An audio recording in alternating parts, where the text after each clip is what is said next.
Administration remains committed to worksite enforcement. Greg Clugston, the White House. One passenger survived and at least 241 people have been killed in the Air India flight that crashed in Ahmedabad. In an interview, aviation expert John M. Cox says he's certain the issue of what caused the plane to crash will soon be evident. The parameters on the flight data recorder are in the thousands. So once we get that recorder, they'll be able to know pretty quickly what happened. A Washington insider says he's optimistic congressional hearings will bring out the truth about a White House cover-up of President Biden's declining health while he was in office. Bob Agnew reports. The House Oversight Committee holds hearings on Biden's health next week, and Drew Holden with American Compass believes the truth will come out for all to see. They'll get it. They'll connect the dots. Several former White House aides will testify, and Holden notes that recent news reports should help the committee in its probe. Particularly in the last couple of months, we've seen so much evidence come out that surely this was not just something that was overlooked or it was missed. Drew Holden was interviewed by the Salem Radio Network. Bob Agnew reporting. On Wall Street, the Dow up by 101 points. More at townhall.com.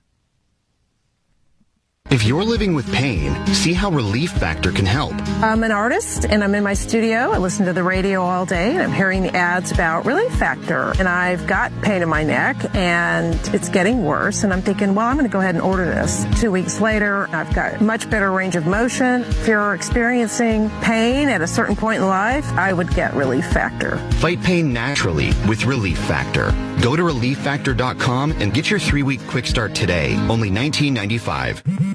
At Straight Talk, we are all about no-brainers. Calling Grandma for her recipe, no-brainer. Streaming one more episode at 2 a.m., big no-brainer. Getting real unlimited data where you buy bananas, the ultimate no-brainer. Switch now and get a free Samsung Galaxy A16 5G or Moto G Power 5G 2025 with select plans. Straight Talk, real unlimited data. Available at Walmart and StraightTalk.com. Offer valid through 7/20/25. Taxes and fees apply. Requires in-store activation of single line gold unlimited plan or higher. For network management practices, visit StraightTalk.com/terms. Copyright 2025 Verizon. Here's the Wall Street Business Report. Stocks drifted higher following another encouraging update on inflation. The S&P 500 added 0.4% and is sitting less than 2% below its record. The Dow Jones Industrial Average rose 0.2%, and the Nasdaq Composite rose 0.2%. Treasury yields fell again in the bond market after an update on inflation at the wholesale level came in better than expected, while a report on joblessness was slightly worse than forecast. That raised expectations that the Federal Reserve to begin cutting interest rates later this year may happen. The Dow was up 101 points to close at 42,967. The Nasdaq gained 46 points to 19,662. The S&P 500 added 23 points to 6045. For the Wall Street Business Report, I'm John Scott. News and analysis at townhall.com. On Point Weather is made possible by our friends at Palmetto Citizens Federal Credit Union on 107 The Point. Here's your Thursday evening forecast. A few storms could linger into the night, then mostly cloudy with a low around 70. Friday brings more scattered storms mainly by the afternoon. Rain chance holds at 50% with a high near 86. Saturday will be warm as well with a mix of sun and storms at a high near 89. I'm Cal Moss with your On Point local weather.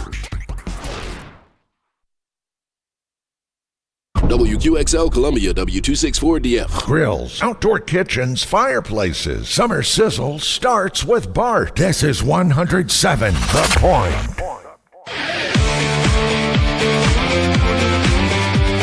This is Sports Talk with Phil Kornblut and Chris Bergen. Sports Talk is heard across the state on radio affiliates of the Sports Talk Media Network and is streaming live on SportsTalkSC.com, as well as Twitter, Facebook, and YouTube. The South Carolina Education Lottery lucky number to call in is 888-898-2525. That's 888-898-2525. Now, here are Phil and Chris with tonight's edition of Sports Talk. And I'll have another double bogey on top of that. Welcome into Sports Talk here on the Sports Talk Media Network. Yes, the double bogeys, they're being passed around at Oakmont at the U.S. Open. lousy golfers like us, I think we take a little bit of pleasure in seeing the world's best have to hack it around. We do have a few good scores in as the first round continues. MJ Ward will join us live from Oakmont at 6:35. Chris Bergen joining us now live from the 17th hole at the Bergie Palace par 3 golf course, which does not have nearly the rough that they have at Oakmont. But, yeah, as you might have expected going on in the first round, it's been a battle out there for most of the world's top golfers. Interesting, though, that J.J. Spawn, who I went out early this morning, shot a 66. That's 4 under par on his par 70 golf course. And I was watching ESPN this afternoon, and Tony Kornheiser was saying there's one thing Oakmont can do and the USGA can do to fix that.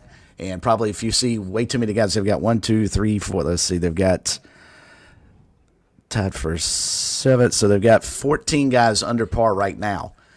Oakmont may move the pins into positions that you can't shoot well tomorrow so they can correct having 14 players under par, and everybody may be even or worse come this time tomorrow afternoon.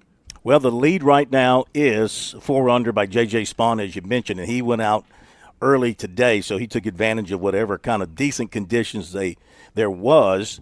And now, as the day goes on, the greens are getting baked in. They're getting faster and faster, and the rough is not going to go anywhere. So we'll hit the leaderboard here in just a moment, but MJ will be joining us from the course at 6:35. And, of course, we're on the eve of the College World Series. Coastal Carolina will be in that first game tomorrow against Arizona at 2 o'clock, and we're going to hear from Coach Kevin Schwab tonight from Omaha. Coach Kevin Schnall. From Charles Schwab. Yeah. Coach Kevin Schnall from Schwab. Yeah, we'll hear from him tonight. They had a press conference today. They had workouts today. All the teams had workouts. It's really one of the fun days of the tournament before you get into all the action, because they opened it up for the media, and you can stand on the field and stand behind the cages, and you can talk with the players and not interfere with their workouts. But once they're done, you get a chance to talk with them and mingle. It's just a heck of a lot of fun. And they had press conferences for all the teams, so we'll hear from Coach Schnall tonight.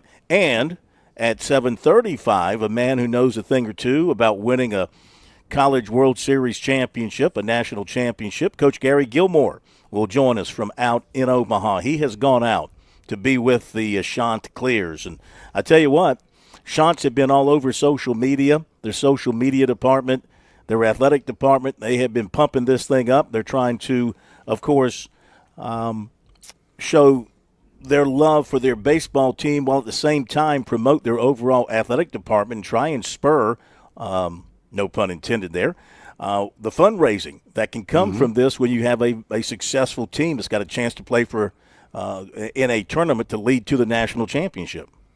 Well, and if you look at Coastal's athletic department as a whole right now, and especially considering the challenges that they're going to face at the FBS level in football, men's basketball certainly has its challenges. Women's basketball does as well. Outside of track and field, I think you can probably pinpoint and say baseball legitimately is the one that you can point towards to having national success, not just regional success in our area, not just conference success in the Sun Belt, but this program has proven time and time again, and Kevin Schnall reminded everybody once again today he loves quoting their resume, saying we've won 53 games, we've won 23 in a row. He feels like he has to keep reminding people that, Coastal's a pretty good baseball program, not just a good team and not just a Cinderella story this year. They're not that. And so I say, if I'm the athletic department at Coastal, that's exactly what I'm doing. I'm taking full advantage of my cash cow right now, if you will, and that's the baseball team. And it's funny you mentioned about Omaha, Phil, and the media access that you have. It's in stark contrast, and you think it would be the reverse. But last week at Auburn, we were not allowed to get on the field at all. I remember in the regionals at Coastal, it's a little different because I know everybody can kind of sneak into the dugout and that type of thing. But when we were at Clemson last year for the regionals, you couldn't get onto the field. So you would think at Omaha, they would want to preserve everything off the field. So that's a really cool story that you get an opportunity to go down there and can get up close and personal with the teams as they get ready to play on the grandest of stages in college baseball. Absolutely. We'll get Mike Morgan's take on the College World Series and also his thoughts on the Braves, as the Braves have won a series. They beat Milwaukee yesterday to win that series. Now they come home and play a weekend series against the Rockies, so a chance to put some wins together against the absolute most pitiful, worst team in Major League Baseball, the Rockies, who are sitting, here it is, June 12th, and they're sitting on, I think, 12 wins. It's awful what the Rockies have put together as a baseball team this season. So we got criminal. all that coming your way. It really is. Yeah. Major League Baseball has got to do, I don't know what they can do, but you cannot have a franchise that's sitting 12-55 this late, if you will, into the season. I mean, it's criminal what the Rockies are doing, and to their fan base, which I can't imagine is very large right now. I wouldn't go watch them play, especially go pay to watch them play. And the amount of money they're obviously not spending on that team is just embarrassing. They're 28 games out of first place already. 28. I am going to be in Chicago tomorrow. We'll be at our Chicago studios tomorrow. Did you know we had Chicago studios? We'll be at our Chicago studios tomorrow. And I'm right going on to the Cubs lakefront, game. right? Yeah, not High far. dollar area. Not far from it. And they're going to go to the Cubs game on Saturday, so I'm looking forward to that. The Cubs are having a really good year. You get to see a good team. Well, I'm not sure who they're playing. I got to look that up. Is it the D-backs? I got to check and see who they're playing, but I know we're going to the game on Saturday. So a lot of stuff going on. Once we left you last night with the program, not long afterwards, a couple of big things happened recruiting-wise. You know, we had Landon Duckworth's coach on with us last night, and he gave us a bunch of information about what was going on. Kind of hinted, well, he didn't hint. He said South Carolina, in his opinion, was the favorite. Kind of said that he kind of thought the Florida State visit wouldn't happen this weekend.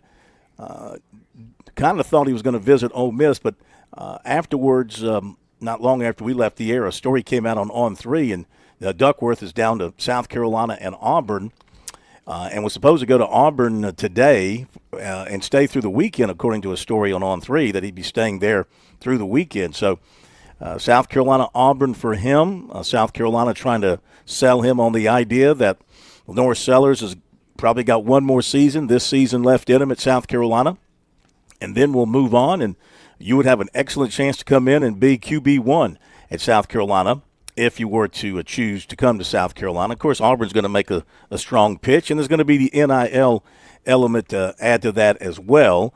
Not just the NIL element, but the flat amount of cash that each school will propose to him coming from the money that they can spend. Of course, remember this year, July 1 is $20.5 million. So, and now all the deals that have been cut to this point don't count against that $20.5 million. Keep that in mind. That's still fresh money to be used for future payments. So, how much money they'll have for the 26 class remains to be seen. But I'm sure that the two schools will make very strong financial pitches to the Duckworth family to try to land him. And then South Carolina, of course, the situation with Rasul Faison remains unchanged. In fact, Jeremiah Donati was on the Gamecock radio station today in Columbia and gave an update that the Big Spur wrote about and said really there's nothing new to report. There's been no change. There's been no response from the NCAA. He still remains in a position of not being eligible to play at South Carolina. So the Gamecocks went out, I'm sure, as a result of this. And Shane Beamer had said if this thing continued like it was headed, and if they needed to, that they would go back into the transfer portal, John, and find another running back if one was good enough for them to sign. And so they ended up signing a transfer running back from the University of Colorado, a guy who actually began his career in 23 at Arkansas, then transferred to Colorado where he was their leading rusher. Not big numbers, but he was their leading rusher. His name is Isaiah Augustov, and last season he led the Buffaloes with 394 yards on 85 carries, and he scored 4 touchdowns. Of course, Colorado, with their quarterback, Shedeur Sanders, and their receivers, they were a pass-heavy offense for certain. So the running backs probably didn't get a whole lot of opportunity. I mean, he's their leading rusher, had less than 400 yards and only carried 85 times, Chris. But Obviously, South Carolina evaluated him, and among the running backs available at this point in the portal, John, they felt like he was the best one that they could go and get, and they got him signed. So it does give another body in the running back room and somebody with some major college experience at both Arkansas and Colorado. No, I think it's a smart move on the Gamecocks' part and Shane Beamer's part because, as I've mentioned a couple of times, Phil, and I think you're in agreement, I'm not sure they're going to get Rasul Faison eligible to play, and that would have left them holding the bag in the backfield. So I think it's smart to go out and get the best guy available. He may not be the number one guy that they wanted, say, 2 months ago in the transfer portal, John, but when you get to this point, you're almost getting to a desperate phase. They needed somebody, and so that's, I think, a very smart move on their part to get somebody who's got some collegiate experience at the high major level that it sounds like he can help, and they've had pretty good success in year past getting somebody who played at Arkansas. This is true. Now, I'm not sure that this guy is the same caliber of what they had with Rocket Sanders coming from Arkansas. But he gives them somebody else to put back there and the potential of helping the running game.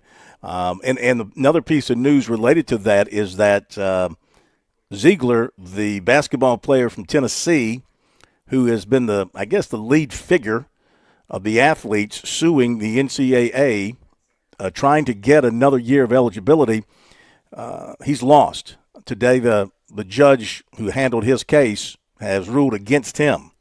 And so, I mean, people are seeing that now as a precedent, which does not bode well for the Faison situation, since he too is his attorney has also, I think, taken on litigation against the NCAA seeking another year for him. And I mean, his argument is, working against him is the fact that he's already had 6 years of college. Well, he hasn't played football all 6 years, but he's been in college for 6 years. He's only played like 3 years of football. So his argument is, I've only played 3 years of football, and I guess they're looking at the fact that he's been in college as long as he has been. His clock started 6 years ago, so that's probably working against him, and it doesn't help. I guess I'm not a lawyer, but I do watch a lot of TV shows featuring the law, and I've watched A Few Good Men about 100 times. Precedent in making these decisions usually carries the day, does it not? No doubt. But I'm fascinated to see how much longer it's going to be before someone seriously challenges, especially with the amount of money that's being pumped now into college athletics going directly to the athletes.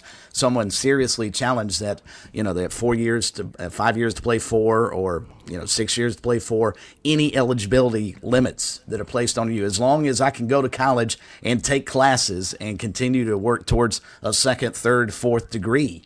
I think if somebody pressed it hard enough, Phil, they probably have a pretty good legitimate argument that, look, this is my job now.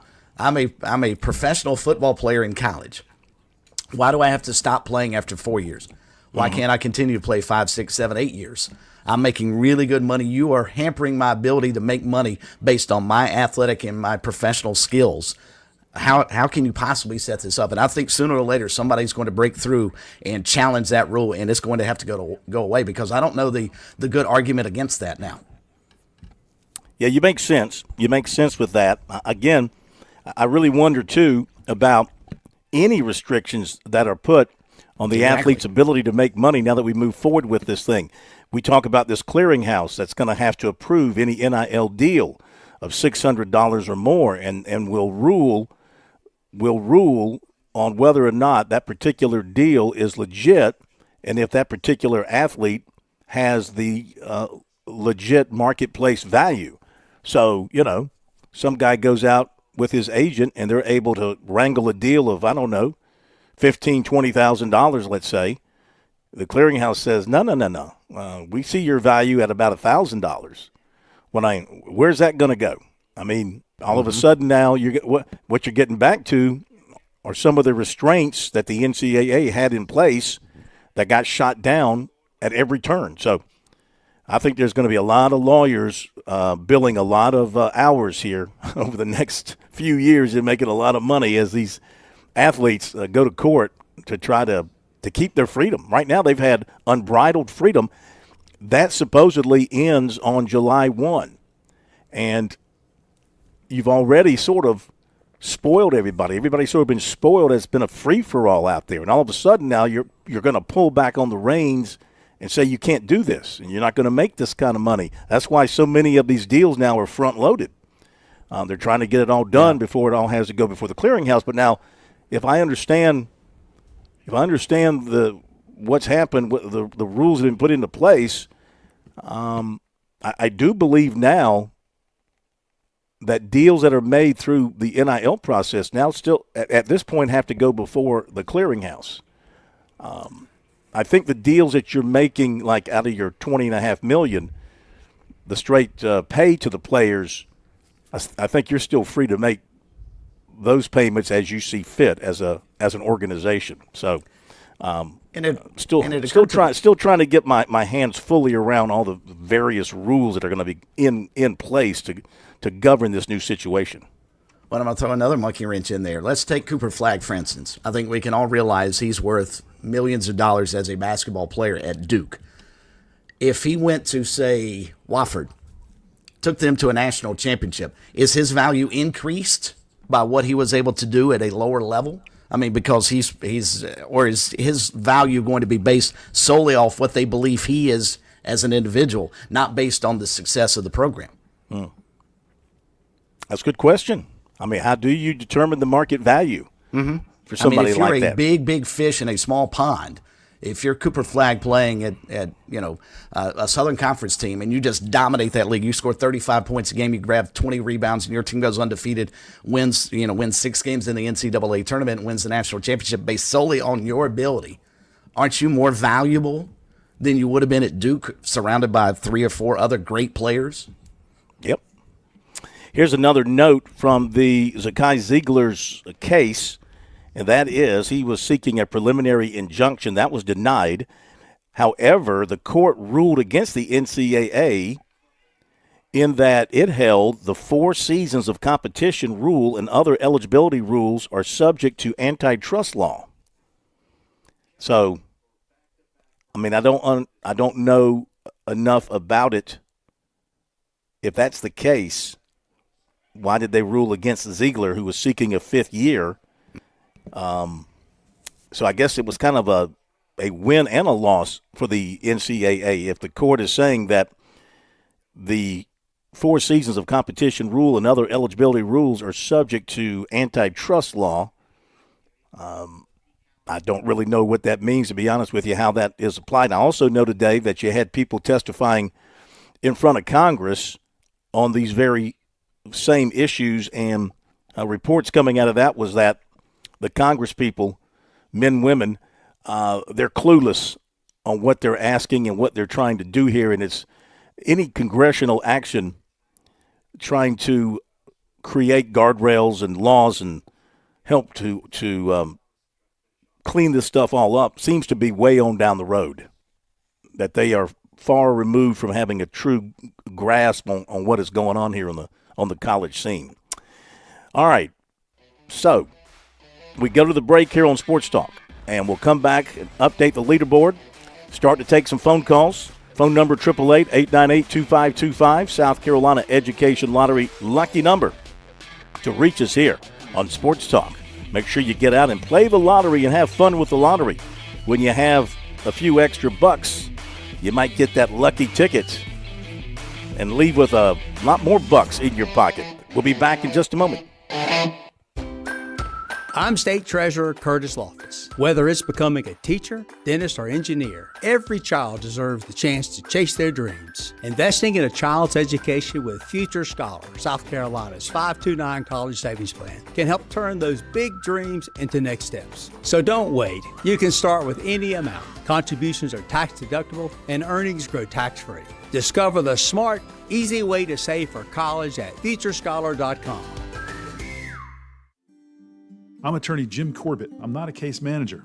I'm a lawyer for over 35 years. I don't charge 40% for your injury in your wreck case or any on-the-job injury. Call 803-765-2968 and ask for Jim Corbett or email me, jim@jimcorbettattorney.com, for the experience of a lawyer handling your injury case. Jim Corbett, 803-765-2968. Jim@jimcorbettattorney.com. Put 35 years of experience to work on your injury case. One lottery ticket makes a big difference for our state students. And when I say big, I mean bigger than jackpot big. Since 2002, South Carolina students have benefited from more than $6 billion in lottery-funded scholarships and grants, including the Life, Hope, and Palmetto Fellow Scholarships. With every lottery play, you're supporting our students, and that adds up in a big way. That's why education is our middle name. Learn more at sceducationlottery.com/betteryou.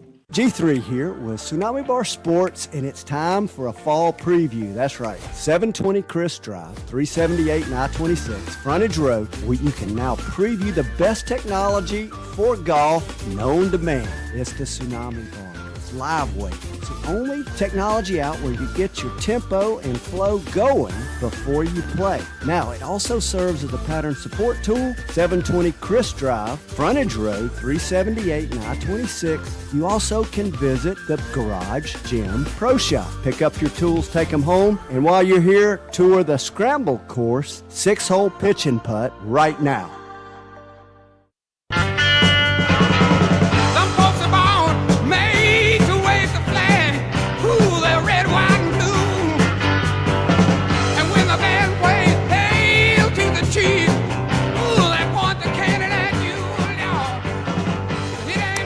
All right, top of the leaderboard is J.J. Spawn at 4 under 66. Has a one-shot lead on Tristan Lawrence, Sung J. M. Rasmus Neergaard Peterson. They're all at 3 under par as they play in the first round late this afternoon at Oakmont. At 2 under par is Siwoo Kim. He's in with a 68, par 70 on this course. Ben Griffin and Thomas Detry, they are at 69. Brooks Koepka is playing the 18th, and he's at 1 under along with Jordan Spieth, who is playing the 17th, which is number 8 for him. He started on the backside. John Rahm is also playing his 17th hole, which is the 8th. He's at 1 under par. Cameron Young is at 1 under par with 4 holes to go. And looking at a few others, Bryson DeChambeau, 73, is 3 over. Jacob Bridgman on the course at 3 over. Scotty Scheffler through 15 holes is 3 over. Roy McIlroy, another tough day for him, 74 plus 4. Refused to do post-round interviews, period. Didn't talk to the main media, didn't talk to TV, did nothing. Lucas Glover, 74. Hey, he was 2 under making the turn. Well, he finished at 4 under. He got no better. Lucas Glover is 4 over. In 74. Phil Mickelson, a 74, 4 over. I don't think 4 over is going to be a bad score for you. Dustin Johnson is 4 over with 2 holes to play. Andrew Novak, a 76, 6 over.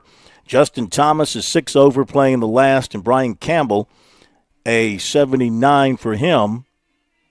So he is at plus 9. And we got to check on Frankie Harris here, the South Carolina kid who is playing, and he is 7 over through 11 holes.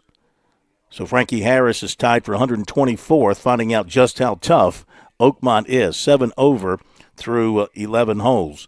And let's see, there's one more. Trent Phillips, Spartanburg native, who qualified for the Open, a 75 for him. He's in at 5 over par. That's going to be, by the end of the day, he's tied for 89th. That's going to be fairly respectable. The highest score of the day so far, Justin Hicks, an 84 at 14 over par. MJ will join us live from Oakmont after the break. More calls coming from you as well. Be back in a moment. On Point Weather is made possible by our friends at Palmetto Citizens Federal Credit Union on 107 The Point. Here's your Thursday evening forecast. A few storms could linger into the night, then mostly cloudy with a low around 70. Friday brings more scattered storms mainly by the afternoon. Rain chance holds at 50% with a high near 86. Saturday will be warm as well with a mix of sun and storms at a high near 89. I'm Cal Moss with your on-point local weather. Escape the hustle and bustle of everyday life with Spa MD, your sanctuary of rejuvenation. Feel the tension melt away as our expert team guides you through your customized wellness journey. From soothing massages to revitalizing treatments, we promise a remarkable experience that leaves you feeling renewed and empowered. Discover the calm within every visit. Reach out at 251-9400 or online at visitspamd.com to explore your options. Your oasis of tranquility awaits. With SRN News, I'm Keith Peters in Washington. The House has voted to cut about $9.4 billion in spending as President Trump's administration looks to follow through on work done by the Department of Government Efficiency when it was overseen by Elon Musk. The package narrowly passed Thursday targets foreign aid programs and the Corporation for Public Broadcasting, which provides money for National Public Radio and the Public Broadcasting Service. Air India says all but one of the 242 people aboard a flight bound for London have died in a crash in Ahmedabad. One passenger who was thrown from the plane survived. The Air India passenger plane bound for London crashed into a medical college shortly after takeoff Thursday. On Wall Street, the Dow by 101 points. More details at srnnews.com. Nobody plans for a plumbing problem. They come unannounced and usually at a very inconvenient time. Franklin Plumbing and Drain Cleaning is your trusted ally. They recognize just how vulnerable a customer is at this time, and they want to help. They have well-trained plumbers who are there to make a difference when you need it most. I've experienced this. They're knowledgeable about their craft. They're not coming to your house to pitch new products. If something is broken, they'll give you a price to fix it if it's possible, or a price to replace it if necessary. Franklin Plumbing and Drain Cleaning is also locally owned and operated, or I simply wouldn't endorse them. Josh and his team prioritize customer service above everything else. They handle every issue with care and precision. Those are not just words. I've had Franklin Plumbing and Drain Cleaning out to my home. They back up those words with their actions. If you have a crisis, get some peace of mind. Online, you find them at franklinplumbing.sc.com or you call 799-2222. That's 799-2222. I'm absolutely positive they will make whatever is wrong right again. Franklin Plumbing and Drain Cleaning. Are you Dad's favorite? Do you want to be? Then get him the gift that he actually wants for Father's Day at Palmetto State Armory. Upgrade his old dull knife with a new one from brands like Bubba Blade, Kronos, and Leatherman. Give him some much-needed peace and quiet with electronic hearing protection from Walker and Axel. And if the only thing that's worse than his lame jokes is his tackle box, make his day with new fishing gear from Rapala, Berkeley, and Strike King. Palmetto State Armory has the perfect gift for the dad that has everything. And if you still can't decide on what he wants, take the easy way out and get him a gift card. Visit us at one of our 9 retail locations or shop online at palmettostatearmory.com.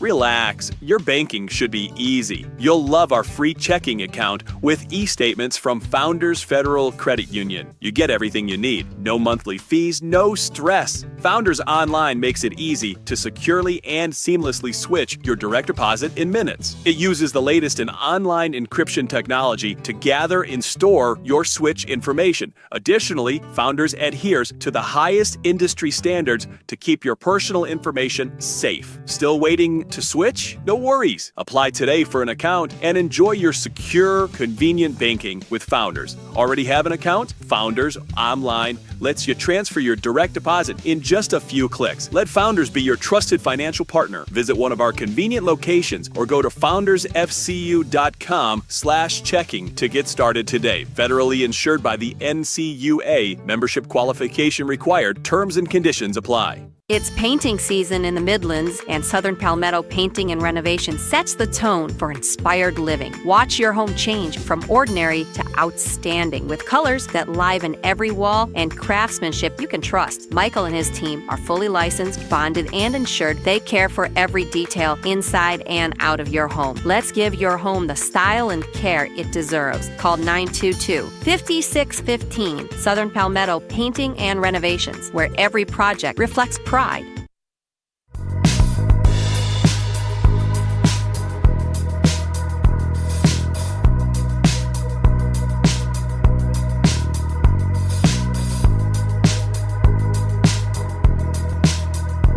Okay, we're back on Sports Talk, Sports Talk Media Network. We are going to get the calls here in just a couple of moments. And MJ Ward coming up in just a second. Latest mock draft from The Athletic has South Carolina forward Colin Murray Boyles going 10th to Houston. Okay, that's good, not bad. SEC, ACC, of course, they announced the pairings for the men's basketball challenge. Came out yesterday. Today, the Clemson women will play at Alabama on December 4th. The South Carolina women will be playing at Louisville as part of the ACC-SEC Challenge. They'll play on December 4th. Of course, yesterday, South Carolina men were paired to play against Virginia Tech. Clemson will play at Alabama as part of all that. Let's head out to the U.S. Open at Oakmont. Continue our coverage with MJ Ward from Golf Today, as MJ has been out walking the rounds, watching these golfers really fight it out there. A 4-under par score is the lead at this point. That's not too bad. I have a feeling that won't last. It's going to back up, I would imagine, over the rest of today and through the next 3 rounds. Let's welcome MJ back to Sports Talk. Good to have you with us as always. What's your overview of today's action so far? Well, it's probably a technical knockout by the Oakmont course.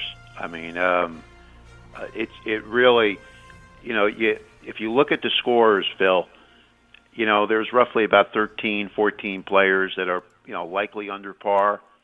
But, the bigger names that we have grown accustomed to seeing, they were really fighting it out there. I mean, they had some tough times. World ranks Scotty Scheffler, he was 1 under after 2 holes.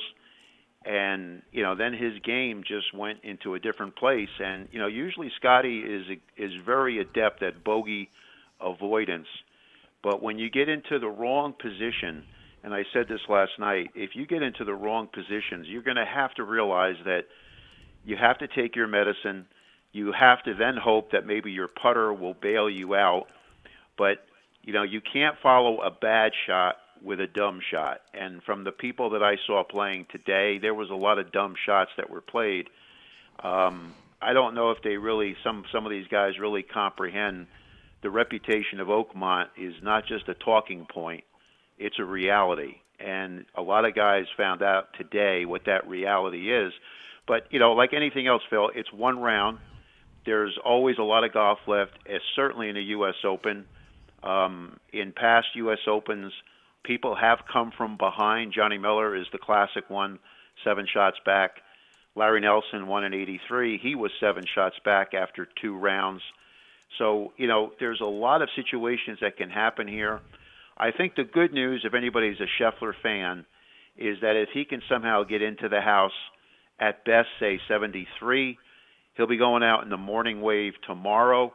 He can ultimately, turn this around. I mean, these guys are fully capable of doing that. But there's going to be dry conditions, Phil, probably till about Saturday. And the golf course is not going to get easier for tomorrow. If there's any advantage going early, well, you could say, you know what, you hopefully get out of the box, put a score up there and let everybody look at it. But this is a grind, and it will be a grind for the rest of the event, and that's why they call it the U.S. Open. Well, we talked about Rory yesterday and what he has to do to get back in the good graces of the golf gods, and not so much today, a 4-over par round for him, 74 on top of that. For whatever reason, he's taken a sabbatical from talking to the media after rounds here of late. What do you make of all that? What do you think's going through his head right now? Well, I think if anything that's taken a sabbatical, it's his golf game. I mean, if whether players talk, Phil, I mean, as a media guy, you always like to hear from the players, but Rory has, and I've talked to a number of key writers that cover the majors like I do, and, it's hard to explain this. I mean, clearly on a talent basis, yes, no question about it, but he seems to be in a master's funk since he won that event. And there's a lot of emotion that goes into any time you win a major championship, but certainly in his case, with almost 11 years passing. But, it's just inexplicable. I saw him on the practice range before he went out. He looked really sharp. But, if one thing about Oakmont, Phil, more than anything else, if there's a shred of doubt in your mind, the golf course is going to exploit it. You really have to play with total confidence, and I don't know if he's there for that. I mean, a lot of players talk it, but to paraphrase Bill Parcells when he was a football coach, you are what your golf score says you are.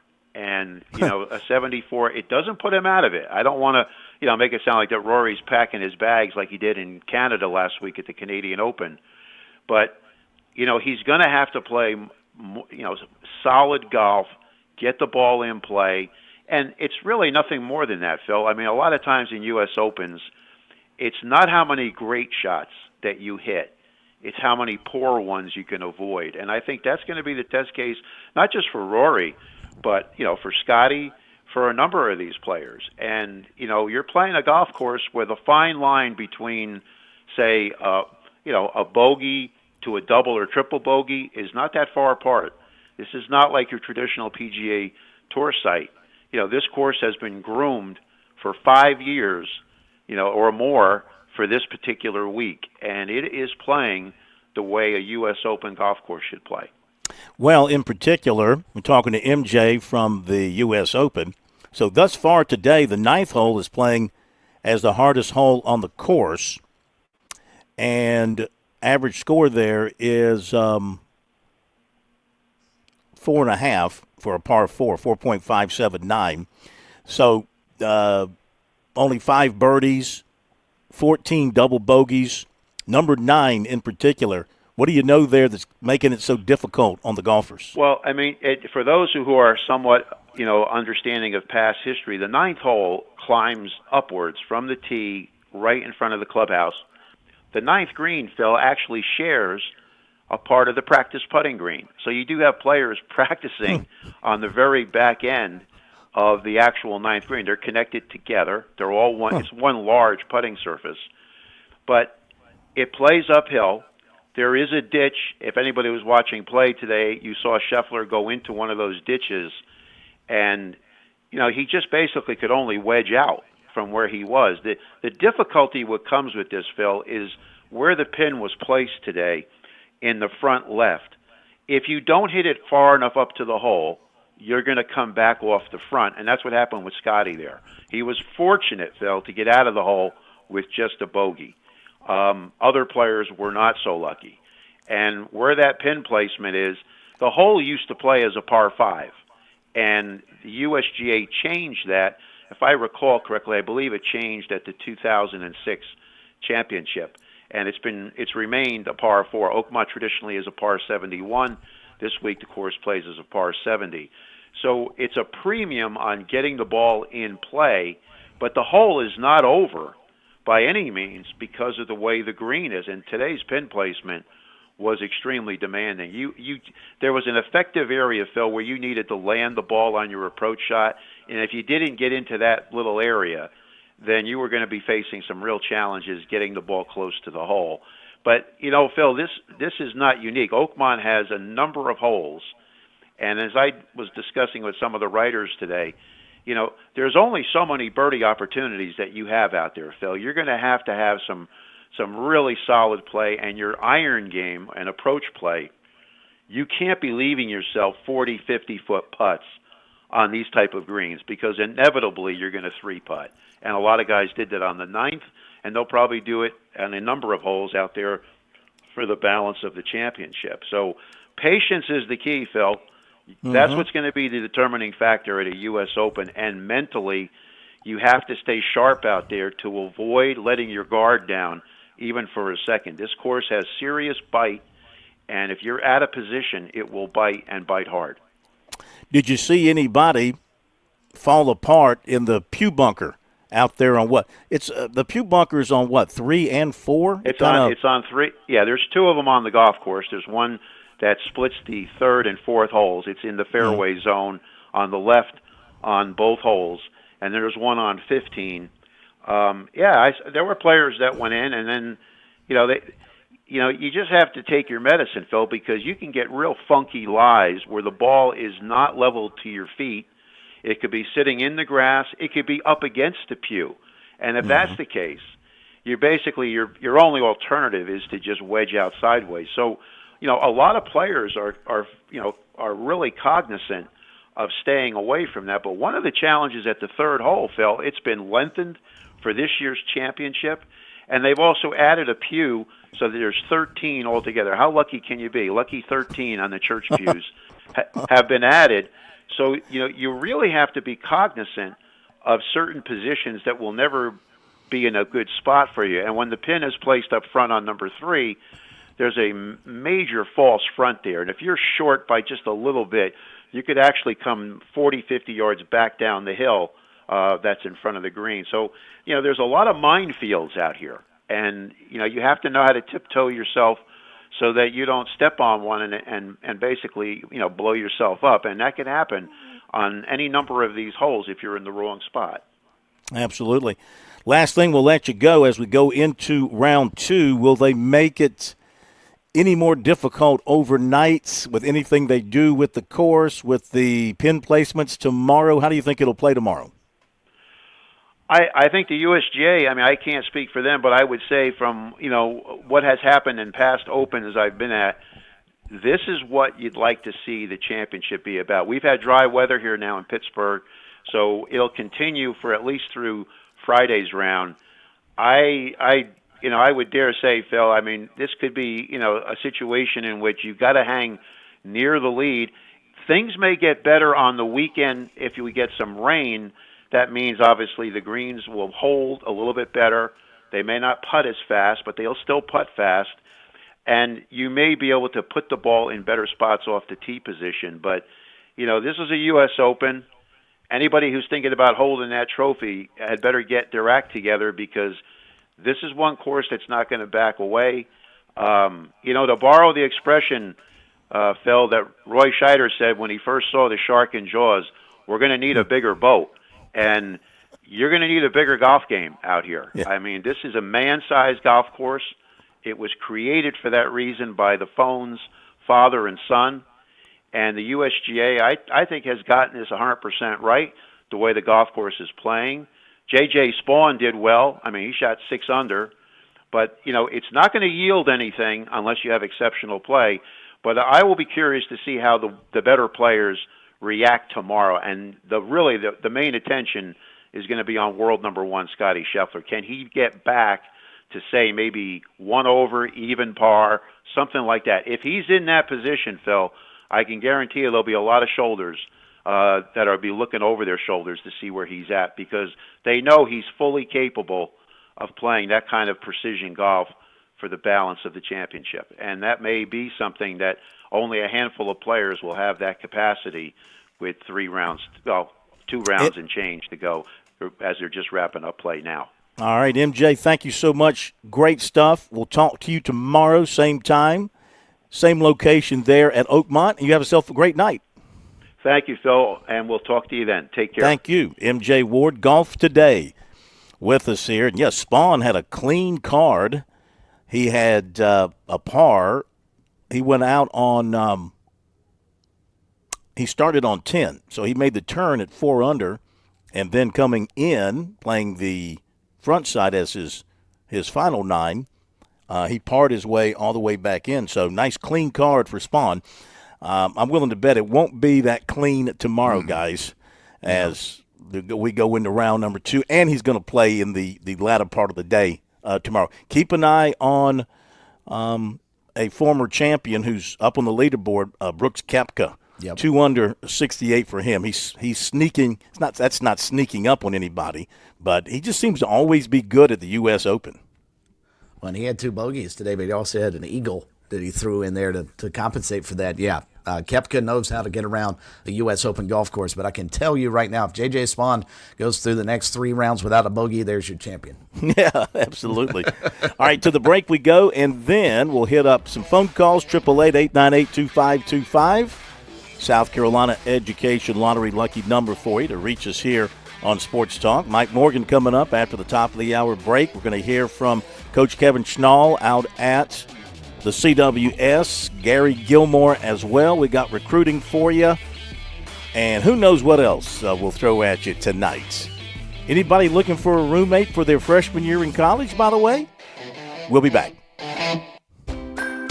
When I grow up, I want to be a nurse. I want to be an engineer. I want to be a teacher. There's never been a better time to start making their dreams come true. Future Scholar, South Carolina's 529 college savings plan, makes it easy to save for their future education. Contributions are tax deductible, earnings are tax free, and you can start saving right now with any amount. Go to futurescholar.com today to discover the smart, easy way to save for college. That's futurescholar.com.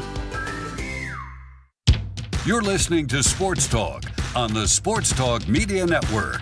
We're back in a moment. There's a lot of things we take for granted in our lives. Your home's AC will run cool. Your drive-through coffee will be hot. And the car will start when it's time to take your kids to school. It's when things don't go as planned that you start thinking about who to call and where to turn. The good thing is, you can prepare for life's most difficult days by calling the Larry Lucas Agency today. Larry is a State Farm agent that has been taking care of people across South Carolina for more than 2 decades. You probably have insurance, but switching is easy, and bundling can save you hundreds or more. Most importantly, the Larry Lucas Agency can help you choose the protection you want at the price you want. All backed by South Carolina's #1 home and auto insurance company. Visit LarryLucasAgency.com today or give Larry a call at 803-799-1998. Like a good neighbor, Larry Lucas State Farm is there. She said, give me 6 packs of Brooks and Dunn. If you want a country girl, you just found one. Let's slip away. All right, we're coming to you from our coastal location tonight. And you, of course, can get down to the coast of South Carolina, enjoy yourself, enjoy the warm, humid, toasty weather that we have down here this time of the year. Of course, you can always run into the Atlantic Ocean and cool yourself off. Cool those buns in the Atlantic. And to help you cool those buns, call the coolest man on the beach. That's Jimmy Smith at James Smith Real Estate at 43237-4246. Let Jimmy and the staff help you find a perfect location for you and your family for that week or longer beach vacation stay. Maybe something permanent. If you want to buy some property, they are the people to call because they get it done. I can tell you firsthand, they get it done. Paulie'sVacationRentals.com will help you out online. Direct help for the James Smith Real Estate Company, 843-237-4246. And let me update our poll question of the week here on Sports Talk, which is brought to you by Larry Lucas Insurance. Be sure to call Larry, 803-799-1998, for all your insurance needs. Who is the South Carolina College Baseball Player of the Year among non-pitchers? Of the voting that has come in, 68%, Caden Bodine of Coastal Carolina, 28%, Cam Canarella of Clemson, 4%, Johnny Sweeney of Upstate, Brett Bloomquist, North Greenville. Somebody needs to vote for him to get him on the board because he's deserving of at least a vote. And I had somebody write us and say, if I can go back and find this, player from Lander deserved to be on the list. I had to explain that we can only put 4 on the list. X only gives you 4 slots when you do a poll question. So didn't have enough space, but there was a player from Lander who was worthy of consideration in our poll question as well. All right, let's go to the phones. And we go to Keith in Camden with us tonight right here on Sports Talk. Hello, Keith. Hope you're doing well. I'm doing great, Phil and Chris. I hope you are too. Mm-hmm. Just a comment and then a question. As far as the Faison, the running back, if you look at it from how many years he's been on campus versus how many years he's played football. I see both sides of that story, but that leads into, maybe Beamer, maybe they're putting all their eggs in one basket. And this comment's no reflection on the men in the running back room because I don't have the knowledge to speak of that.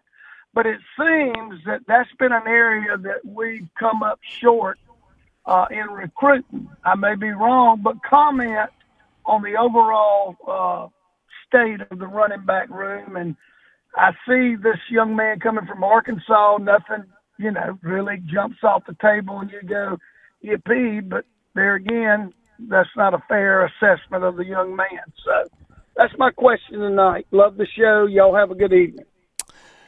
Thank you. And, yeah, I can't argue with what you're saying, argue against it, because let's face it, last few years, their best running backs, like last year, their best two running backs, their top two running backs were transfers. And so when you're talking about recruiting running backs and developing SEC caliber running backs, they haven't done that. They've relied on, the last couple of years now, they've relied on transfer running backs. Who was the leading running back? Of course, last year it was Sanders and Attaway, and so I'm trying to think who was. And then Sellers. Yeah, but not counting Sellers. I'm talking about pure running back. Let's go back. That was a 24 season. Let's go back to the 23 season. Who was the lead dog at running back in the 23 season? Do you remember off the top of your head? I don't. Yeah. I'd have to look it up. But you look at the running back room now with the addition of Augusta, you have Attaway is back, and then you have Matthew Fuller, you have Juwan Howell, you have Dontavius Braswell. So, and Howell's a transfer from South Carolina State. Fuller and Braswell were high school signees, but they've not really emerged yet. They might have their opportunity, and we'll see if they're able to emerge. But they have not recruited here of late a high school player who has stepped up and become the man at running back. Is that a good thing or a bad thing? I think that's a bad thing. And you have to ask the question, why is that the case? Why haven't they been able to land? Because it appears everywhere else recruited pretty well. I mean, clearly they've got the quarterback that they want, and they're in the market for another one that might be able to replace him. They've done a nice job recruiting defensive players. They've done a nice job recruiting wide receivers. You just wonder why the running back situation is what it is. All right, the leading rusher from the running back position in 23 was Mario Anderson, transfer from Newberry. Mm-hmm. Yeah. All right, so he was not a high school guy for them who was signed and developed. Let's take a look back at 2022, and the leading rusher was it Juju McDowell? Let's see here, rushing Juju McDowell. Jaheim Bell, who really wasn't a running back. They made him into a running back, but he was recruited. Lloyd. Yeah, was Lloyd on that team, or was he the year before? He was on that team. team. It was Marshawn Lloyd, yeah. 573 yards, Marshawn Lloyd. So Marshawn Lloyd is the last, but he was recruited from, was he not recruited by Muschamp? Yeah, because he missed a year. I think he was a Muschamp recruit. But you'd have to say he's probably the last true running back recruited by the program to come in and be the guy that wasn't a transfer running back. But, this day and age, that's not really something that you worry about. If you can't fix it through the high school recruiting, then you can always go to the portal. And nobody's going to complain, for example, that a Rocket Sanders came in last year and, when healthy, gave them what they needed at running back, which was a big-time player who was hard to – he didn't have eye-popping numbers for the year. Injuries had something to do with that and missing some time, but everybody knew he was a quality running back at the collegiate level when he got his chance to play. All right, thank you for your phone call. We're going to hit the break here on Sports Talk. We'll be back. Top of the hour break. Mike Morgan coming up.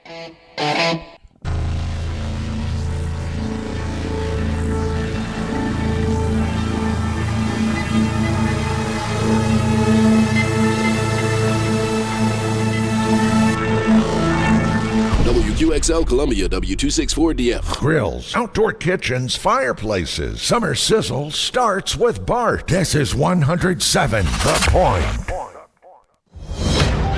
Breaking news this hour from townhall.com. I'm Keith Peters in Washington. President Trump has killed California's electric vehicle and emissions rules. White House correspondent Greg Clugston reports. In a White House signing ceremony, the president blocked California's first-in-the-nation rule banning the sale of new gas-powered cars by 2035. It's been a disaster for this country. He also approved measures to overturn state policies curbing emissions from certain vehicles. By eliminating different emission standards in different states, the president said new cars will cost less. Greg Clugston, the White House. California Senator Alex Padilla was forcibly removed from a Homeland Security news conference after trying to question DHS Secretary Kristi Noem. A Secret Service special agent on Homeland Security Secretary Kristi Noem's detail grabbed Padilla by his jacket and shoved him out of the room. The senator struggled to catch his breath while he was identifying himself. Noem said after the incident, I think everybody in America would agree that that wasn't appropriate. The two had a conversation after the news conference. Padilla spoke to reporters shortly after. If you can only imagine what they're doing to farm workers, to cuts, to day laborers. Noem has promised to move forward with the Trump administration's immigration crackdown across Los Angeles. I'm Haya Panjwani. The House has voted to cut about $9.4 billion in spending as President Trump's administration looks to follow through on work done by the Department of Government Efficiency when it was overseen by Elon Musk. The package narrowly passed Thursday targets foreign aid programs and the Corporation for Public Broadcasting, which provides money for National Public Radio and the Public Broadcasting Service. On Wall Street, the Dow by 101 points. More at townhall.com. If you're living with pain, see how Relief Factor can help. My back got injured very bad. I was off work for about a year. I heard about Relief Factor from my wife. I took it every day, 3 times a day for 3 weeks. Look at her and I said, the pain is gone. And she said, I'm glad it helped. I said, no, you don't understand. It's gone. Fight pain naturally with Relief Factor. Go to ReliefFactor.com and get your 3-week quick start today. Only $19.95. At Straight Talk, we are all about no-brainers. Calling Grandma for her recipe, no-brainer. Streaming one more episode at 2 a.m., big no-brainer. Getting real unlimited data where you buy bananas, the ultimate no-brainer. Switch now and get a free Samsung Galaxy A16 5G or Moto G Power 5G 2025 with select plans. Straight Talk, real unlimited data. Available at Walmart and StraightTalk.com. Offer valid through 7/2025. Taxes and fees apply. Requires in-store activation of single line gold unlimited plan or higher. For network management practices, visit StraightTalk.com/terms. Copyright 2025 Verizon. There are signs war with Iran could be imminent. The latest from the media lines, Felice Friedson reporting from Jerusalem. War drums are beating loudly as Middle East observers debate the probability of armed action against Iran's nascent nuclear machine. High on the list of debatables is whether Israel has sufficient military depth to launch a solo preemptive strike. On Thursday, Israeli Prime Minister Benjamin Netanyahu briefed his cabinet. On the street, Israelis have been admonished to stay close to home. Meanwhile, the International Atomic Energy Agency has declared Iran non-compliant with nuclear regulations for the first time in 20 years. Adding to the anxiety, Israeli officials warn Tehran could assemble bombs in mere days. I'm Felice Friedson, Town Hall News, Jerusalem. More on these stories at themedialine.org and townhall.com. From Washington, I'm Keith Peters. On Point Weather is made possible by our friends at Palmetto Citizens Federal Credit Union on 107 The Point. Here's your Thursday evening forecast. A few storms could linger into the night, then mostly cloudy with a low around 70. Friday brings more scattered storms mainly by the afternoon. Rain chance holds at 50% with a high near 86. Saturday will be warm as well with a mix of sun and storms at a high near 89. I'm Cal Moss with your On Point local weather. WQXL Columbia, W264DF. Grills, outdoor kitchens, fireplaces. Summer sizzle starts with Bart. This is 107 The Point. This is The Point. Make the Welcome back to Sports Talk on the Sports Talk Media Network. You can reach the guys with the South Carolina Education Lottery lucky number, 888-898-2525. That's 888-898-2525. Now back to Phil and Chris with the second hour of Sports Talk on the Sports Talk Media Network. Okay, we're back. Hour number 2, Sports Talk Media Network. On a very busy Thursday, Phil Kornblut, Chris Bergen, and the plumber, Josh Cohen, who, by the way, already not even on campus, as we asked the freshman of the day question the other day, how many roommates would you have in your freshman year? What's the story there, Josh? What happened to your roommate? He has what already? He's done what? He has entered the transfer portal. Already? Yes, already. I don't know how it happened, but he's gone. I'm all alone again. I don't think he could handle the fame. Part of the issue is the fame that you're going to be bringing to that room. People knocking on your door, wanting your autograph and your picture, and he probably couldn't handle the pressure. And he probably doesn't. He can't handle my wealth. That's also part of it as well. Oh, you're I think he got a better NIL deal from some other dormitory on campus. Yeah. All right, so as we projected here on the freshman question of the day, how many? So you're already through one, so you'll have at least 2 roommates for your freshman year and counting.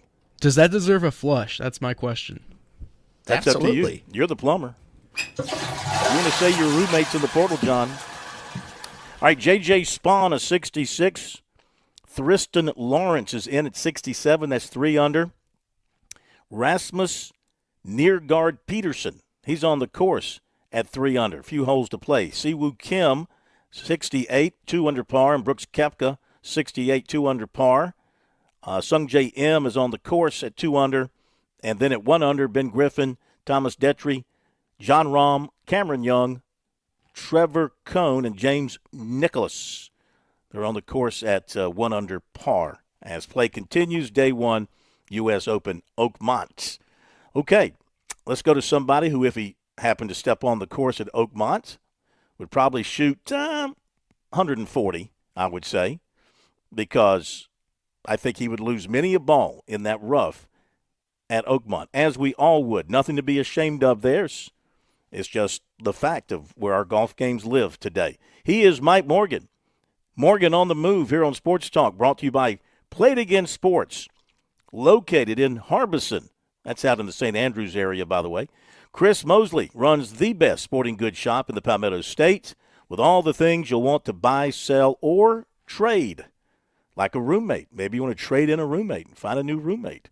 You know, Play It Again Sports, Josh, they might have used roommates for you. I'll check it out. Best selection, best prices, great friendly staff. Play It Again Sports in Columbia. Sponsored by Love Chevrolet, South Carolina's #1 volume Chevy dealer. Don't let the summer of savings pass you by. I-26 at Harbison and at lovechevy.com. Together, let's drive. All right, we welcome in Mike Morgan, a man with more sponsors than birdies on a typical golf round. Good evening, Mike. How are you? I'm doing well. A legitimate 100 at Pebble Beach. Thank you very much. Oh, come on. Not legit. And more 100% legit. 100% legit. No, I have witnesses. But, I mean, you played every hole out. You played it by the book. You hit the ball out of bounds. You went back to where you hit it previously. You did all the things by the rules. Well, the key was I didn't hit a single ball in the water. Mm-hmm. So as ugly as my game was, I didn't have to take penalty strokes. Now, I was getting bogeys and double bogeys, but you can do that and still shoot 100. Yes, you can. So that's in good. fact, secondly, those are probably reasons why you do shoot 100, having bogeys and double bogeys. Yes. Well, now this is Pebble. Now, at a Muni, on a good day at a Muni, I might get upper 80s. But at Pebble, they announce your name when you go to the first tee. They Did do. You know that? I think they you've told us literally the story. say, now hitting. So, okay, now to the next story. Are we using sound effects and props now? Is this the Sports Talk Wild and Wacky Hour? Is this where we're headed? You talking about the flush? The toilet flush, the segment. I like it. I'm just trying to keep up with the randomly. The thing I love about this show is that it always evolves. It's never the same old, same old. Yeah, 42 years. You got to stay fresh. And there's nothing fresher than a freshly flushed athlete. We flush them out of us.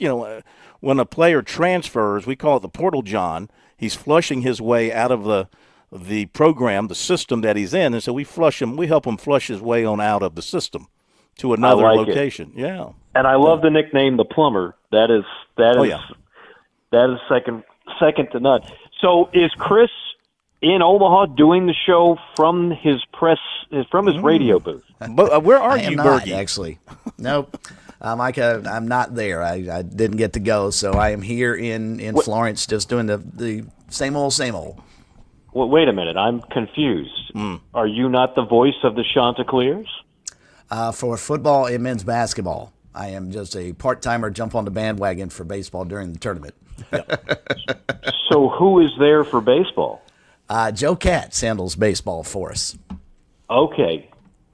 I'm not familiar with them. Radio is present. It's just not with me. Okay, fair enough.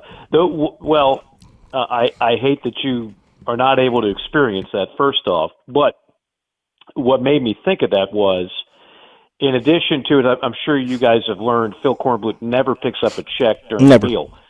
But in 2002, my first trip to Omaha, Phil did not have any access to a radio booth. So we actually did Sports Talk from the University of South Carolina radio booth supplied by yours truly. And for his troubles, he made me hang out with him at the Harris Casino to 3 a.m. So that was the payoff. It was very, very, very fair deal. Since we're telling stories, I'll tell you 2 stories related to Omaha, and you're touching on one of them, kind of. You're right. Back in the old Rosenblatt days, they had these suites reserved for the various administrators from the teams. Now, I had no spot to do a show. They had a bank of telephones in the back of the press box. You might remember that, Mike. There was a bank of telephones back there, but you couldn't really do a show from there. And it took, back in those days, it took a few more phone lines than it does now to be able to do a show. So you had to have access. So what I would do was go and find an empty booth that wasn't being used by a team that wasn't playing that night. And that's where I would set up shop and do the show. But I'm doing the show there one night. I can't remember the year. I can't remember if it was in the 2000 swing or in the 2010 swing, 11 and 12 when South Carolina was there and Clemson was there. So, but I'm in there doing the show right in the middle of the show. And it's about 10 till 7 Eastern time. And there is a game going on. I think South Carolina was playing like a loser's bracket game or something. And one of the honchos from the NCAA came into the booth while I'm on the air and starts, well, he was agitated and starts talking to me. Yeah, starts talking to me while I'm on the air. Now, there's nothing more frustrating than being on the air talking and somebody's talking at you. Bottom line is, he said I couldn't be in there doing the show.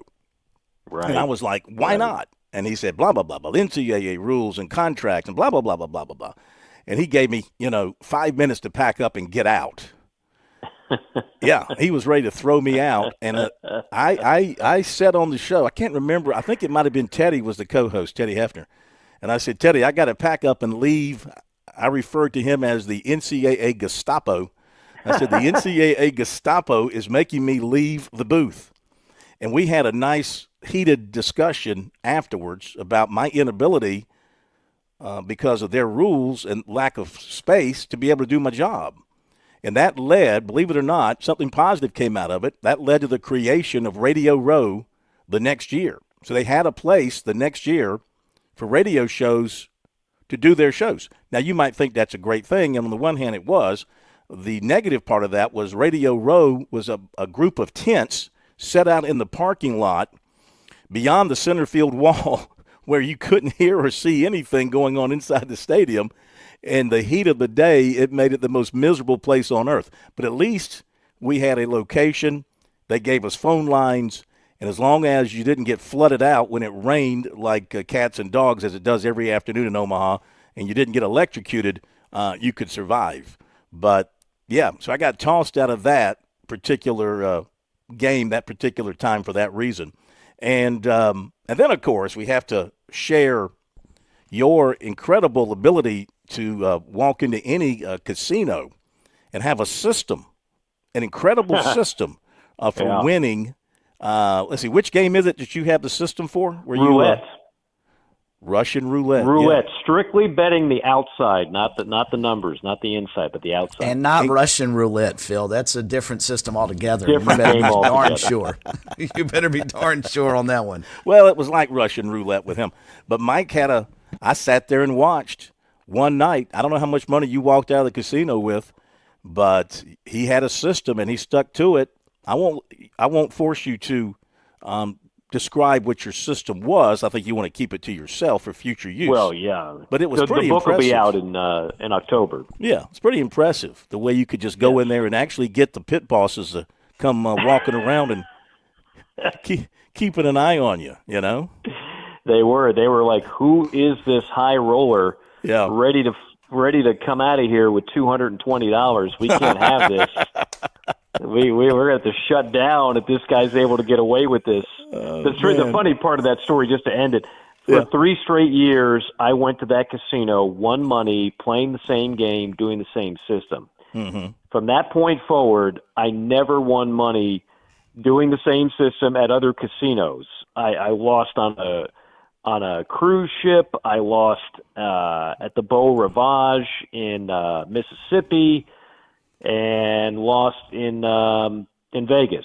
So my system only works in Omaha, which is why I hope to get back. Yeah, in that one casino. Which one? Was it the American casino? The Harrah's. No. The Harrah's. Okay. Yeah. I mean, there were 2 casinos when we were there. Harrah's was one, and I think the other one was called the American Casino. I don't know if they've built more since then. Yeah. And by the way, we're talking, I say Omaha. Technically, this is Council Bluffs, Iowa. Yes. So if you are a Chanticleer, a Gamecock, a Tiger fan, and you're wondering, what am I going to do when I go to Omaha? You go across the state line, it's a very short drive, and that's where the casinos are. That's right. Right over there in Iowa. Okay, we've eaten up about 10 minutes of the segment, so we haven't got much time left. Your take on the series, the CWS beginning tomorrow. Who do you like? I still think Arkansas is, if not the best team, right up there and is due. Now, look, Mike Martin in Florida State was due several years and never won one. May he rest in peace. Dave Van Horn deserves one, and I have as good a feeling if they beat LSU in game 1. Now, if they lose and they go through the losers bracket, I don't feel good about it. But if they beat LSU, I think that's Saturday night, if I'm not mistaken. If they win that one, then that would be my pick. But, look, in terms of Coastal has pitching, and pitching wins the day in Omaha. It's a big ballpark. It's not like the old one where the winds could carry home runs out of there on a regular no. Pitching wins in that ballpark, and Coastal has pitching. That's how they got to this place. So that and a terrific catcher, among other things. But I think as far as Coastal's concerned, just to keep it to your audience, I think Coastal certainly could do some damage there. But I think Arkansas might be the best team with a little bit of karma on their side. Remember, they should have won this thing in 2018. They misplay a pop fly. If they play it right, they beat Oregon State. They win a national championship. 3 guys converge. No one makes the play. Oregon State, to their credit, comes back and wins it and then blows them out the next day. So Arkansas has never won it. I think they're a good pick, if anybody else. It's hard to believe Arkansas has never won the College World Series, as great as that program has been, regular season, SEC tournament, postseason leading up to the World Series. It's really hard to believe. What about like some of the others? Who else are you most familiar with, like, say, a UCLA or somebody else that you think has a fighting chance to win this thing? It could be any of the 8, of course, going in, but realistically, who else do you see? Yeah, I mean, honestly, outside of Murray State, the other 7 teams are all pretty close. Those West Coast teams that we always overlook, because let's face it, we're used to SEC, ACC, and we don't know as much about Arizona and UCLA. But I've been out there enough to know they're very dangerous. They usually play a little bit different kind of baseball. It's a little more small ball, but they always seem to have arms. They win a lot of low-scoring, close games. I saw it with Fullerton in 2004. Remember what Arizona did to Carolina in 2012 to prevent a three-peat? Nobody wants to play those teams. So, it's so cliche to say, but unlike most postseasons where I don't fall into that, anybody could win it. In this case, minus Murray State, I do think anybody can win it. And, Mike, I think, too, this year's field kind of proved that in Omaha. It's the first time since the 50s that no team that was in Omaha last year is back to have a chance this year. And does that speak to the health maybe of college baseball, maybe more so across the board than any of the other sports we follow? Because to me, there is an opportunity for a Murray State. And Coastal Carolina's already proven that. Some of the other, and I hate to use this term because Coach Snall come down on me hard, but the smaller programs, if you will, to have a chance. Whereas I'm not sure we'll ever see this kind of collection of talent playing in an NCAA Final Four, and certainly not in the college football playoff. Agree on all points, Chris. I think it's the last, and I'll add a couple more sports you'll never see it. Women's basketball, there's no Cinderellas in women's basketball. It's the same group of teams at the top. Women's softball, track and field. You can go down the list. The only sport left where this happens on a semi-regular basis is college baseball. Go again in 2003 when we were out there. Southwest Missouri State was out there. Stony Brook has made it to Omaha. Fresno State won a national championship over Georgia. College baseball. Now we'll see what the ramifications are of everybody, all the power programs now getting 25 plus full scholarships plus NIL. Does that pretty much bury the little guy as it has in other sports? I don't know. But for now, it's where the little guy still has a legitimate shot. And we like the little guy, don't we, Mike? We do like the little guy. We like the little guy. Big fan of Danny DeVito, good little guy. If you ever seen the movie Time Bandits, a lot of good little guys. And that Great one, movie. Yeah, awesome. Underrated flick. Yeah. Tom Cruise, Trainer. Mini-Me, good little guy before he Tom before he Cruise dies. is kind of a little guy. Even though, he plays big roles, he's kind of a little guy. Tom Cruise, the last American movie star. I'm telling you what. He amazing. Think about what he's done. And you can do this little fun drinking game when you're with your buddies drinking some beers or, in your case, Phil, champagne coolies. When you're kicking them back, name every Tom Cruise role and then just throw the adjective cocky in front of it. Top Gun, for example, cocky fighter pilot. The Firm, cocky attorney. Days of Thunder, cocky race car driver. You get where I'm going with this, right? This is good stuff. Between your alcoholism and your gambling problem, we're really concerned about you now. Oh, we're just scratching the surface, Phil. It's the off season, baby. All bets are off. This is full tank Mike coming at you. I love it. That's how we like it. Okay, my man. You have a great weekend. Enjoy Thanks, the Mike. World Series and everything else, and we'll talk to you next week. All right. Thank you, guys. Be well. Appreciate you. Thank you very much. Okay. Mike Morgan on the move. Yes, we did have some fun times in Omaha when we were all back there together. Just trying to figure it out, Bergie. Just trying to figure it out. He's such a good dude. I really like Mike, and I don't know how you can't. He's really sharp, but he's funny, too. Had he not gone into broadcasting, I think stand-up comedy could have been a route for him. I tell you, there's not an airport lounge in America that wouldn't love to have him. We'll be back after this break. Don't go away. Are Are you in the market for an auto loan? Move now. Get an auto loan from Founders Federal Credit Union now through October 31st, and you'll be entered to win up to $25,000 toward your qualifying auto loan and a $5,000 deposit into your Loyalty Select account. Loyalty Select is our highest yield savings account. Leave it there to grow or transfer it out to spend. And the best part?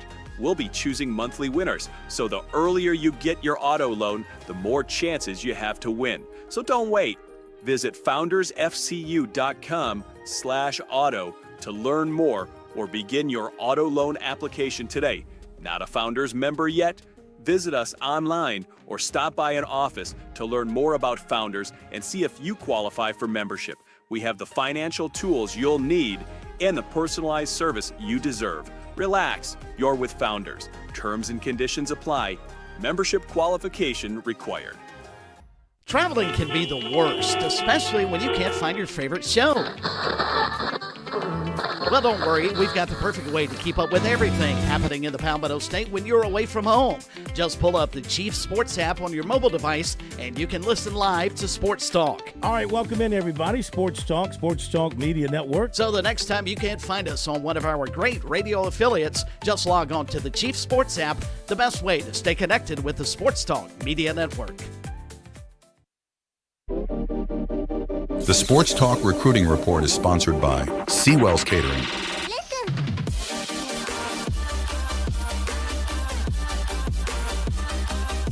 All right, let's give you the recruiting report tonight here on Sports Talk. It is brought to you by Seawell's.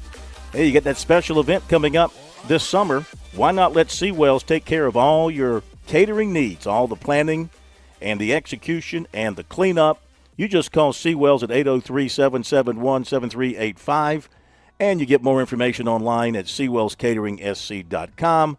Don't forget, tomorrow, the Daily Luncheon Buffet, operational from 11 to 2. Another great lineup of eateries. What do we have, real quick, on the menu for Friday at Seawell's? Gonna have some beef brisket, teriyaki glazed salmon, and carved applewood ham. I tell you, you just don't find a selection of delicious dishes like that just anywhere. You have to find them, of course, at Seawell's. So get out and enjoy. Okay, recruiting front tonight.